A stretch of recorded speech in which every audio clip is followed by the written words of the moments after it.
தமிழ் பால் பொருட்களை தமிழகம் முழுவதும் விநியோகம் செய்ய விநியோகஸ்தர்கள் தேவை. விநியோகஸ்தராக இருக்க செக்யூரிட்டி டெபாசிட் தேவையில்லை. உணவுப் பொருட்களின் விநியோகஸ்தராக இருக்க வேண்டும்.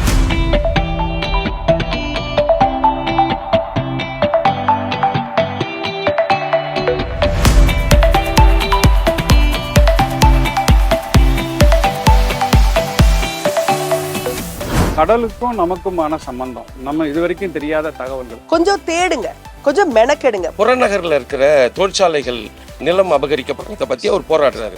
அதே நாவல் எழுதியிருக்காரு, அற்புதமான நாவல் வசந்தத்தை தேடி சாலமன். இதுல இருக்கிற எல்லாமே விளிம்பு நிலை மக்கள் தான் இந்த போட்டோகிராஃப் எல்லாமே.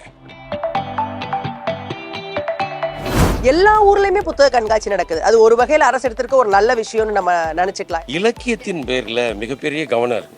வாசிச்சு பழக்கமான அந்த சிறுகதை தன்மைகள்ல இருந்து வேறுபட்ட ஒரு அனுபவத்தை தரக்கூடிய ஒரு சிறுகதை தொகுப்பு இந்த நூல். பொதுவா நேரடியா ஏதாவது ஒரு எழுத்தாளர்கள் நுழைஞ்சு அப்படியே போறதுன்றது கிடையாது. எதை வேணா படிக்கலாம் அப்படின்னு இல்லாம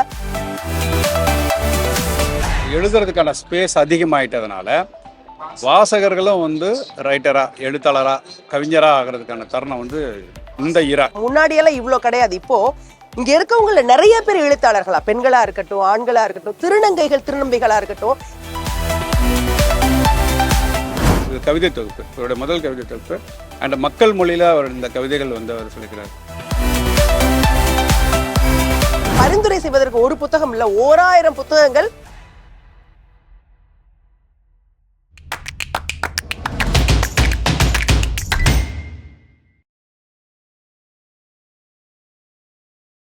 குமுதம் நேயர்களுக்கு வணக்கம்.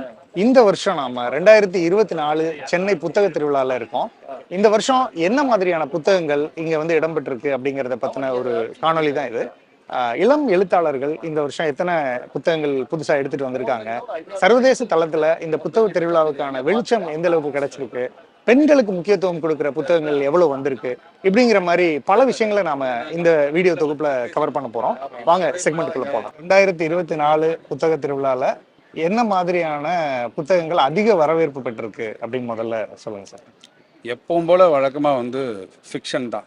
புனைவுகள் அதிகமா பரவல. ஏன் அப்படின்னாக்கா முன்ன ரைட்டர்ஸ் கம்மியான நாட்கள் இருந்தாங்க, ரீடர்ஸ் அதிகமாக இருந்தாங்க, வாசகர்கள் அதிகமாக இருந்தாங்க. இப்போ எழுதுறதுக்கான ஸ்பேஸ் அதிகமாயிட்டதுனால வாசகர்களும் ரைட்டரா, எழுத்தாளரா, கவிஞரா ஆகிறதுக்கான தருணம் இந்த இரா, இந்த காலகட்டத்தில் இருக்கிறதுனால பார்த்தீங்கன்னாக்கா போன வருஷத்தோட இந்த வருஷம் ஸ்டால்ஸ் இன்க்ரீஸ் ஆகிட்டு போகிறதே பார்க்கலாம். நான் நிறைய சைவ வழி நான் கொஞ்சம் ஃபாலோ பண்ணுறேன். இன்னும் அதை பற்றின புக்ஸ் எல்லாம், திருமந்திரத்தை பற்றின உரை எழுதுகிற புக்ஸு, அப்புறம் திருவாசகத்துக்கு உரை, இந்த 2-3 புக்ஸ் எல்லாம் கலெக்ட் பண்ணியிருக்கேன். நான் தேடி புக்கும் கிடச்சிச்சு, வாங்கிட்டேன். Good, very good. இன்னைக்கு இதுக்கு இவ்வளோ கூட்டம் இருக்குது, பெரிய சந்தோஷம்தான். பெண்களை பற்றின புத்தகங்களும் குழந்தைகளுக்கான புத்தகங்களும் ரொம்ப அதிகமே இப்போ வந்திருக்குது. இளம் எழுத்தாளர்கள்லாம் இப்போ நிறைய புத்தகங்களை வெளியிட்டு நிறைய புத்தக அரங்கங்கள் நிறைய வந்திருக்குது. முந்தி 100, 150, 200 அரங்கங்கள் இருந்தது. இப்போ 900, 950 அரங்கங்கள் வந்துட்டு இருக்குது. பசங்களுக்கு இன்னைக்கு நெட்டு பயங்கரமான எல்லாம் இன்வென்ஷன் ஆயிடுச்சு. இன்னும் புக்கோட பசங்க எல்லாருக்கும் இவ்வளோ பெரிய இன்ட்ரெஸ்ட் இருக்கிறது பெரிய அற்புதமான விஷயம். ஏதாவது குறிப்பிட்ட சில புத்தகங்களுடைய பெயர்கள் சொல்ல முடியுமா இந்த வருஷம் விற்பனையான? அதாவது இப்போ ஒரு 2-3 வருஷமாவே பொன்னியின் செல்வன் மிக அதிகமாகவே போய்கிட்டே இருக்குது.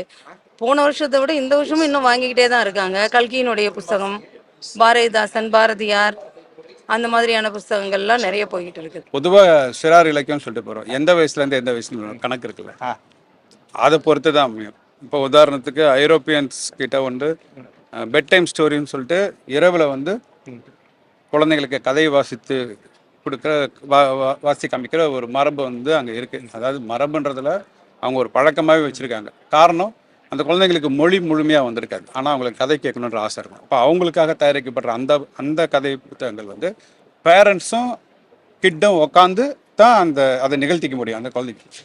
அப்போது அடுத்த கட்டம் உங்களுக்கு ஒரு வாக்கியத்தை முழுசாக வாசிச்சிட முடியுன்ற குழந்தைகளுக்கான புத்தகம் இப்படி பிரிக்கணும் இல்லையா?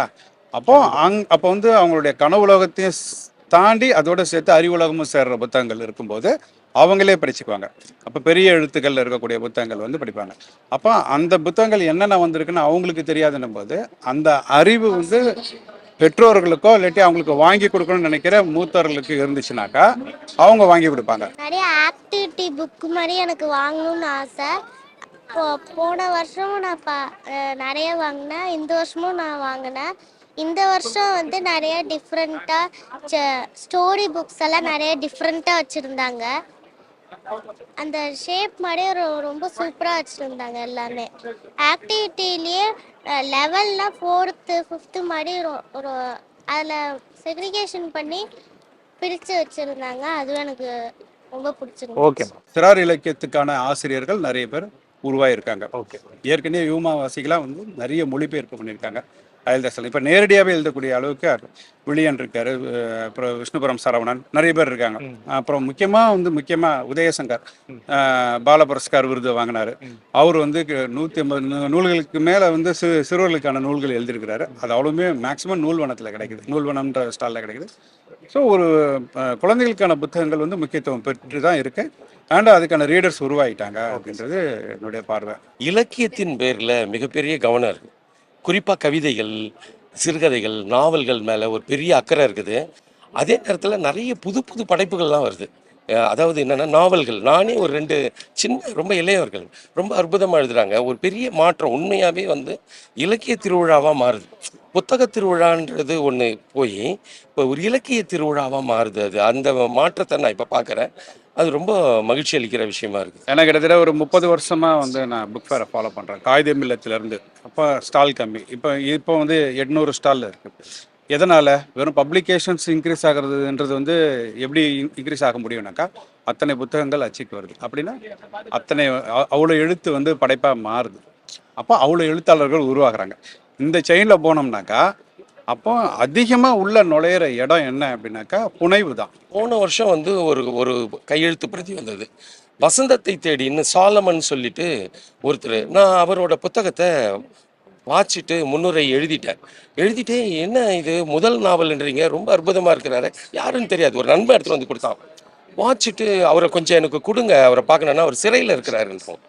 ஏன் சிறையில் இருக்காருன்னா, என்ன சம்பவத்தை எழுதினாரோ அதே சம்பவத்துக்காக மணல் மாபியாக்கில் புறநகரில் இருக்கிற தொழிற்சாலைகள் நிலம் அபகரிக்கப்படுறதை பற்றி அவர் போராடுறாரு. அதே நாவல் எழுதியிருக்காரு, அற்புதமான நாவல் வசந்தத்தை தேடி சாலமன். எப்பவுமே அதில் வந்து அரசியல் பார்வையோடையோ இல்லாட்டி அரசியல் அல்லாமல் பொது மற்ற விஷயங்கள், துறை சார்ந்த விஷயங்களே வந்து வெளியிடக்கூடிய நூல்கள் வெளியிடக்கூடிய பதிப்பகம்னு பார்த்தீங்கன்னாக்கா new century book house, Bharathi Puthakalayam, ஓசி நூலகம், இந்த மாதிரி சில முக்கியமான பதிப்பகங்கள் இருக்குல்லையா, அவங்க எல்லாமே கொண்டு வருவாங்க. மெயினாக இதுக்கு வந்து முக்கியத்துவம் கொடுப்பாங்க. அப்போ அங்கே அதிகமான இளைஞர்களை பார்க்க முடியுது, வாங்குறவங்கள பார்க்க முடியுது, அதாவது வாசிக்கிறவங்கள பார்க்க முடியுது. பரிந்துரைகளும் செய்கிறோம், கொஞ்சம் சீனியர்ஸுக்கு பரிந்துரைகளும் செய்கிறோம். அதனால் பார்த்தீங்கன்னாக்கா இப்போ ஒவ்வொரு வருஷமும் புதிய எழுத்தாளர்கள் வந்துகிட்டே இருக்காங்க. இந்த வருஷம் வந்தவங்க அடுத்த வருஷம் தான் நிலச்சி நிற்கிறதுக்கான எழுத்தை வந்து தொடர வேண்டியிருக்கு. அப்போ அவங்க தொடர்றதுக்கு இடையில வாசிக்க வேண்டியிருக்கு. அப்புறம் இன்னொருத்தர் அணங்குன்னு ஒரு நாவல் எழுதுனா, அவர் குறைஞ்சது ஒரு 30 வயசுக்கு உட்பட்ட அருண் பாண்டியன் அவரோட கையெழுத்து பிரதியை வாசிச்சுட்டு எனக்கு ரொம்ப ஆச்சரியம். என்னன்னா, எல்ஜிபிடி, திருநங்கை இதெல்லாம் பேசவே நம்ம தயங்குற சமூகமாக இருக்கிறோம். ஆனால் அது குறித்த ஒரு சின்ன உரையாடலை அந்த நாவல், ஒரு சின்ன நாவல் அற்புதமாக இருந்தது. இந்த வருஷம் ஒரு நாவல் வந்திருக்கு, அஜர்ன்னு சொல்லிட்டு, சிபி சரவணன் அப்படின்னு சொல்லிட்டு ஒரு இளைஞர் எழுதியிருக்காரு. அதுவும் நான் வாசிச்சுட்டு உண்மையாகவே ஆச்சரியப்பட்டேன். ஏன்னா ரொம்ப சின்னவங்க இந்த சமூகத்தை வந்து ரொம்ப அழகாக பார்க்குறாங்க, நாவல்கள் எழுதுகிறாங்க அப்படின்றது ரொம்ப இவ்வளோ காலம் வந்து நில உடைமை சமூகத்தின் காமாந்திர பெருமூச்சுகளாகவே எழுதிக்கிட்டு இருந்த சமூகத்தில் உழைக்கும் மக்களை பற்றி, எளிய மக்களை பற்றி ரொம்ப சின்ன சின்ன காதல் விஷயங்களெல்லாம் ரொம்ப அழகாக எழுதுகிறாங்க. அது ரொம்ப ஆச்சரியமாகவும் மகிழ்ச்சியாகவும் இருக்குது. இப்போ வந்து பார்த்தீங்கன்னாக்கா என் கையிலே இருக்குது. இது வந்து நான் இன்னும் வாசிக்கல ஆக்சுவலாக, மனசு புராணம். ஆனால் இது கவிதை தொகுப்பு, இவருடைய முதல் கவிதை தொகுப்பு. அண்ட் மக்கள் மொழியில் அவர் இந்த கவிதைகள் வந்து அவர் சொல்லிக்கிறார். தன்னரம் கொண்டு வந்திருக்காங்க, பக்கத்து ஸ்டால் தான். ஓகே. ஸோ ரொம்ப கவனம் பெறக்கூடிய ஒரு கவிதையாக இதோட ஸ்பெஷாலிட்டி என்ன அப்படின்னாக்கா, இதில் இருக்கக்கூடிய ஃபோட்டோகிராஃப்ஸ் வந்து ஒரு ஃபோட்டோகிராஃபர் எடுத்து அந்த ஃபோட்டோகிராஃபை வந்து அதுக்கு அந்த கவிதைக்கு தகுந்த மாதிரி பயன்படுத்தியிருக்காங்க. ஸோ இதில் இருக்கிற எல்லாமே விளிம்பு நிலை மக்கள் தான் இந்த ஃபோட்டோகிராஃபர் எல்லாமே. ஒவ்வொரு வெவ்வேறு வகையான வேலைகள் செய்யக்கூடியவங்க, அவங்கள பற்றின கவிதைகள். அது ரொம்ப ஈர்ப்புள்ளதாக இருக்குது. அது நான் வெயிட் பண்ணிட்டுருக்கேன். எல்லாம் கையறுக்கவே இருக்கிறதுனால சொல்கிறேன். அதாவது சிற்றிதழ்கள் வந்து தமிழில் நிறையா வந்திருக்குது. கல்குதிரை, மணல் வீடு, தமிழ்வெளி, இந்த மாதிரி சிற்றிதழ்கள் நிறையா வந்திருக்குது. அதில் குறிப்பிடத்தக்க சிற்றிதழ்களில் இதெல்லாம் சொல்லலாம். அந்த வரிசையில் அதுக்குன்னு ஒரு பாரம்பரியம் இருக்குது, அதுக்குன்னு ஒரு கலை இலக்கிய கோட்பாடு இருக்குது. இடைநிலை இதழ்கள், அப்புறம் வந்து வெகுஜன இதழ்கள், சிற்றிதழ்கள் இப்படிங்கிற மாதிரி 3க்குமே வேறு வேறு வேறு வேறு கலை கோட்பாடுகள் இருக்குது.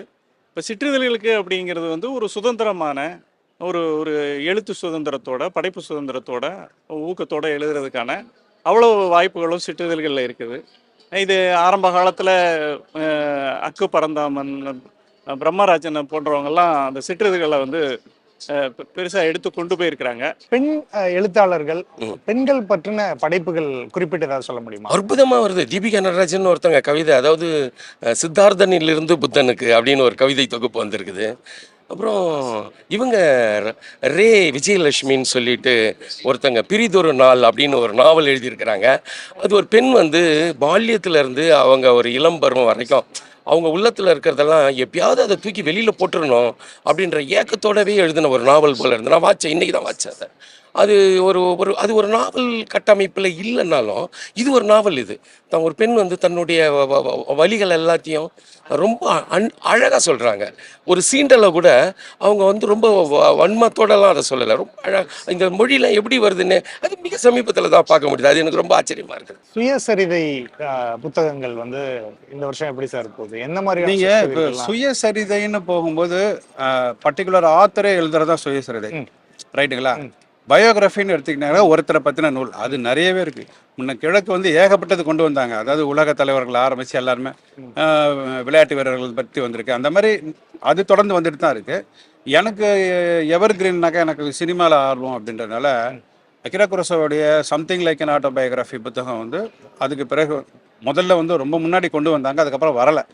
அது போன வருஷத்துலேருந்து அது அவைலபிளாக இருக்குது. பர்டிகுலராக சினிமாவில் ஆர்வம் இருக்கக்கூடிய உதவி இயக்குநர்களுக்கு ரொம்ப முக்கியம். வாவுசி நூலகம் அவர் இளையபாரதி தான் அவர் வந்து முன்னாடி கொண்டு வந்தார். இப்போ வந்து நிறைய புகைப்படங்களோட அந்த புத்தகம் வந்து திரும்ப வந்து வந்திருக்கு. போன வருஷத்துலேருந்து அவைலபிள். அது நிச்சயமாக வந்து ஒரு பைபிள் மாதிரி வச்சுக்கணும்னு நினைக்கிறேன். ஏன்னா அகிரா குரோசாவை நான் ஒரு சில தம்பிகளுக்கு அது பரிந்துரையும் சொன்னேன். எனக்கு பிடிச்சதுன்னா அதுதான். மற்றபடி என்கிட்ட கிடைக்க நிறைய சொல்லலாம். இது பயோகிராஃபியை பொறுத்த வரைக்கும் அதை நான் பரிந்துரை பண்ணுறேன். சினிமா சார்ந்த புத்தகங்கள் சொன்னீங்க. இப்போ சுயசரிதை தவிர்த்து சினிமாவில் இயக்குனர் ஆகணும்னு துடிச்சிட்டு இருக்கிற இளைஞர்களுக்கு, இயக்குனர்களுக்கு குறிப்பா என்ன மாதிரியான கதைகள் இந்த வருஷம் வந்து கண்டிப்பா இதை படிக்கலாம் அப்படின்னு சொல்லுவீங்க? கதைகள் வந்து லைஃபை சொல்றது தான். அது ரெண்டு வகையா இருக்கு. ஒன்று இலக்கிய தரமான ஒன்று வந்து வெகுஜனத்துக்கானது. அவங்களுக்கு எப்பயுமே சாய்ஸ் இருக்கு. பட் லிட்ரேச்சருக்கும் சினிமாவுக்குமான ஒரு பிரிட்ஜ் உருவாக இருக்கிறது உண்மைதான். அப்போ எப்போவுமே கிளாசிக்ஸ்ல இருந்து அவங்க தொடங்குறது நல்லது தான் சொல்லுவோம். கண்டெம்பரரியில் நிறைய இருக்கு. கண்டெம்பரரி வந்து இப்போ இருக்கக்கூடிய இன்னைக்கு இருக்கக்கூடிய சமூகத்தை வந்து பதிவு செய்யக்கூடியதாக இருக்கும். இணையதளங்களில் கதைகள் கிடைக்குது, அது தொகுக்கவும் படுது. அப்படி பார்க்கும்போது நியூ கமர்ஸை வந்து நம்ம வந்து பார்க்கலாம். ஆனால் எப்போவுமே வந்து கிளாசிக்ல இருந்து ஆரம்பிக்கணும், மாஸ்டர்ஸ்ல இருந்து ஆரம்பிக்கணும். நீங்கள் புதுமை பித்தன்லேருந்து ஆரம்பிச்சிங்கனாக்கா, ஏன்னா இப்போ புதுமை பித்தனுடைய முழு தொகுப்பு வந்து சீர் வாசகர் பதிப்பு அவங்க வந்து மக்கள் பதிப்பாக போன வருஷம் கொண்டு வந்தாங்க. இன்றைக்கி அவங்க ஸ்டாலே போட்டிருக்காங்க நன்சைட்டு. அங்கே வந்து பார்த்திங்கனாக்கா இந்த வருஷத்தில் முக்கியமான புக்குன்னு சொல்லணுன்னாக்கா போன நூற்றாண்டோடைய தமிழ் சிறுகதை எழுத்தாளர்களுடைய 100 கதைகளை தொகுத்து மக்கள் பதிப்பாக குறைந்த விலைக்கு கொண்டு வந்திருக்காங்க. பேராசிரியர் வி அரசு வந்து அதை தொகுத்திருக்கிறாரு. அப்போ சினிமாவுக்குள்ள டைரக்ஷன் லைனில் வேலை செய்யணும்னு விருப்பப்படுற ஒரு இளைஞன் தமிழ் சிறுகதையோடைய மாஸ்டர் பீசஸை வந்து ஓரளவுக்கு ஆத்தரோட சேர்த்து தெரிஞ்சுக்கணுன்னாக்கா அந்த புத்தகம் ஒரு நல்ல சந்தர்ப்பத்தை தருதுன்னு நினைக்கிறேன். இந்த வருஷம் ஃப்ரெஷ்ஷாக அது வந்திருக்கு. ஓகே. அப்புறம் பெரியார் பற்றின புத்தகங்கள் வந்திருக்கு. அதுக்கப்புறமா பா சிங்காரத்துடைய கடலிலே புயலிலே வருத்தவனே கடலுக்கு அப்பால், இது ரெண்டும் இணைஞ்ச மாதிரி ஒரு புத்தகம் வந்து கொண்டு வந்திருக்காங்க. அதுவும் மக்கள் பதிப்பாக குறைந்த விலையில் தான், 100 ரூபான்னு நினைக்கிறேன். ஸோ இதெல்லாம் இந்த மாதிரி இதெல்லாம் இருக்குது. இதெல்லாம் எனக்கு தெரிஞ்ச அந்த 100 ஸ்டோரிஸ்லேருந்து அவங்க ஆரம்பிக்கலாம்னு நினைக்கிறேன், புதுசாக உள்ள வரவங்களுக்கு. வழக்கமா வந்து மதுரை சித்திர திருவிழா பாக்குற மாதிரி பயங்கரமான கூட்டமா இருக்கும். இந்த வருடம் கொஞ்சம் குறைஞ்சிருக்கிறதுக்கு காரணம் நான் என்ன நினைக்கிறேன் அப்படின்னா, எல்லா ஊர்லயுமே புத்தக கண்காட்சி நடக்குது. அது ஒரு வகையில் அரசு எடுத்திருக்க ஒரு நல்ல விஷயம்னு நம்ம நினைச்சுக்கலாம். இன்னொரு நான் ஃபிக்ஷன் நூல் வந்து பார்த்தீங்கன்னாக்கா ஆப்புனைவில் இது நாராயணி சுப்பிரமணியம் எழுதின இந்த கடலும் மனிதனும். இது 2வது பாகம். முதல் பாகம் ஆல்ரெடி வந்திருக்கு. கடலுக்கும் நமக்குமான சம்பந்தம், நம்ம இது வரைக்கும் தெரியாத தகவல்கள் அல்லது வெறும் வார்த்தை அளவில் தெரிஞ்சு வச்சிருக்கிற விஷயம். உதாரணத்துக்கு இதோட முதல் கட்டுரை வந்து ஆக்டோபஸ் பற்றி இருக்கும். ஆக்டோபஸ் அப்படின்னு நம்ம சாதாரணமாக சொல்லிட்டு போகிற அந்த உயிரியை பற்றி அவங்க கொடுக்கக்கூடிய அந்த விவரணைகள், விளக்கங்கள்லாம் வந்து பார்த்தீங்கன்னாக்கா அது வந்து ஒரு நாவல் படிக்கிற ஒரு ஃபீலை வந்து நமக்கு கொடுக்கும். இது வரைக்கும் நமக்கு கடல் பற்றி அறிந்திருக்கக்கூடிய அத்தனை விஷயங்களும் இன்னும் டீப்பாக தெரிஞ்சுக்கிறதுக்கான ஒரு சந்தர்ப்பத்தை இந்த நூல் கொடுக்குது. இது ரொம்ப மிஸ் பண்ணக்கூடாத நூல் நான் வந்து பரிந்துரை செய்வேன். அதே மாதிரி பத்மகுமாரியோடைய நட்சத்திரம்ன்ற இந்த சிறுகதை தொகுப்பு, உங்களோட முதல் சிறுகதை தொகுப்பு, ஒரு நியூ கம்மர். ஆனால் நிறைய இணையதளங்கள் எழுதிட்டு இருக்காங்க. அண்டு இது வரைக்குமான சிறுகதைகள் அப்படின்னு நமக்கு வாசித்து பழக்கமான அந்த சிறுகதை தன்மைகளில் இருந்து வேறுபட்ட ஒரு அனுபவத்தை தரக்கூடிய ஒரு சிறுகதை தொகுப்பு வந்து இந்த நூல். ஸோ ஒரு ஃபஸ்ட்டு முதல் தொகுப்பு கொண்டு வரக்கூடிய ஒரு எழுத்தாளருடைய தொகுப்பை வந்து நம்பி தைரியமாக வாங்கி வாசிக்கலாம். ஒரு புதிய கதை அனுபவத்தை இது கொடுக்கும். ஸோ நட்சத்திரம் பத்மகுமாரியோடைய இந்த நூலை நான் பரிந்துரைக்கிறேன். இதே வந்து தமிழ்ந்து வந்து ஒரு 6 முக்கியமான புதிய எழுத்தாளர்களுடைய வரிசையில் இவங்களே வந்து குறிப்பிட்டு மென்ஷன் பண்ணியிருக்காங்க. இந்த புத்தகமும் நல்லா போயிட்டுருக்கு. இதையும் வாங்கி வாசிக்கலாம். ஏன்னா நிறைய புத்தக கண்காட்சிகள் நடக்குது, எல்லா இடத்துலையும் புத்தகங்கள் கிடைக்க ஆரம்பிச்சிருக்கு. ஆனால் எல்லா இடத்துலையும் கிடைச்சாலும் நம்ம இன்னும் வாசிக்க ஆரம்பிக்கலை அப்படிங்கிற ஒரு சின்ன வருத்தம் இருக்கு. வாசிப்பு எதுக்குன்றதுக்கு நிறைய புத்தகங்கள் இருக்கு. ஆனால் எதை வாசிக்கணும் அப்படிங்கிறது தான் இன்னைக்கு நமக்கு கிடைக்க மாட்டேங்குது. என்னை பொறுத்த மட்டும் எதை வாசிக்கணும்னு நான் யோசிக்கிறேன்னா, ஒரு எழுத்தாளரை தேர்ந்தெடுங்க. உங்களுடைய களம் என்ன? அரசியலா இருக்கலாம், இல்ல சூழ்நிலை படிக்கணும்னு நினைக்கலாம், இல்ல வந்து நிலவியல் பத்தி தெரிஞ்சுக்கணும்னு நினைக்கலாம், இல்ல வந்து புதினங்களா இருக்கலாம், இல்ல ரஷ்ய இலக்கியங்களா இருக்கலாம், அதாவது மொழிபெயர்ப்பு புதினங்களாக இருக்கலாம், இல்ல சிறுகதை. இப்படி ஏதோ ஒரு களத்தை தேர்ந்தெடுங்க. அதுல ஒரு துறையை தேர்ந்தெடுங்க. பிறகு அதில் எழுத்தாளர்களை தேர்ந்தெடுங்க. அந்த எழுத்தாளர்களுடைய வேறு வேறு நூல்களை முயற்சி பண்ணுங்க. பொதுவா நேரடியா ஏதாவது ஒரு எழுத்தாளர்கள் நுழைஞ்சு அப்படியே போறதுன்றது கிடையாது. எதை வேணா படிக்கலாம் அப்படின்னு இல்லாம ஒரு குறிப்பிட்ட நிறைய எழுத்தாளர்கள், இப்ப புதினம் அப்படின்னா பொதுவா என்ன சொல்லுவாங்கன்னா எஸ் ராமகிருஷ்ணனை செலக்ட் பண்ணுங்க அப்படின்னு சொல்லுவாங்க. இது வந்து எல்லாரும் சொல்றது. அந்த போல இல்லாம கொஞ்சம் தேடுங்க, கொஞ்சம் மெனக்கெடுங்க. புதிதா யாரெல்லாம் வந்திருக்கா? இப்ப முன்னாடியெல்லாம் இவ்வளவு கிடையாது. இப்போ இங்க இருக்கவங்கள நிறைய பேர் எழுத்தாளர்களா, பெண்களா இருக்கட்டும், ஆண்களா இருக்கட்டும், திருநங்கைகள் திருநம்பிகளா இருக்கட்டும், இன்னைக்கு அவ்வளவு பேர் எழுத வந்திருக்கிறாங்க. எல்லாரும் வந்து நம்மளை நம்பிதான் வந்திருக்கிறாங்க. அப்போ நம்ம வாசிக்கணும் அப்படின்னா கொஞ்சம் இறங்கணும், கொஞ்சம் தேடணும். அப்படியே வாசிக்கிறது என்ன அப்படின்னு கையில கொடுங்க, அப்படியே வாசிடுறேன், அது இல்ல. நமக்கு என்ன வேணுங்கிற துறையை தேர்ந்தெடுங்க, துறைக்குள் எழுத்தாளரை தேர்ந்தெடுங்க, அதன் பிறகு அவங்களுடைய புத்தகங்களை தேர்ந்தெடுங்க. அதுல எந்த கடைக்கு வேணாலும் போய் யார்கிட்ட வேணாலும் பதிப்பகத்தை கேளுங்க. சார் இவர் இந்த புக்ல நான் யார் சார் படிக்கலாம்? எனக்கு அரசியல் பத்தி தெரிஞ்சுக்கணும் சார். இப்ப தோப்பாவோட ஆய்வுலகம் போட்டிருக்கிறாங்க. எனக்கு வந்து என்னோட தொன்மத்தை பத்தி தெரிஞ்சுக்கணும், என்னோட கலாச்சாரத்தை பத்தி தெரிஞ்சுக்கணும், என்னோட பண்பாடை பத்தி தெரிஞ்சுக்கணும். எதை பற்றி தெரிந்து கொள்ள வேண்டும் என்றாலும் அதில் யாரை படிக்க வேணும் அப்படின்னு தேடுங்க. கூகுள் கொட்டி கொடுக்குது. அது புத்தகத்துல எதை படிக்கணும் தேடுங்க. இந்த மாதிரி உங்களுக்கு சொல்றதுக்கு ஏகப்பட்ட பரிந்துரை செய்வதற்கு ஒரு புத்தகம் இல்ல, 1000 புத்தகங்கள். நீங்க எப்ப அவங்கள கையில எடுப்பீங்கன்னு புத்தகங்கள் உங்களுக்காக காத்துட்டு இருக்காங்க. அவங்கள நீங்க கையில எடுக்கணும்னு நான் கேட்டுக்கிறேன். நன்றி. தமிழ் பால் பொருட்களை தமிழகம் முழுவதும் விநியோகம் செய்ய விநியோகஸ்தர்கள் தேவை. விநியோகஸ்தராக இருக்க செக்யூரிட்டி டெபாசிட் தேவையில்லை. உணவுப் பொருட்களின் விநியோகஸ்தராக இருக்க வேண்டும்.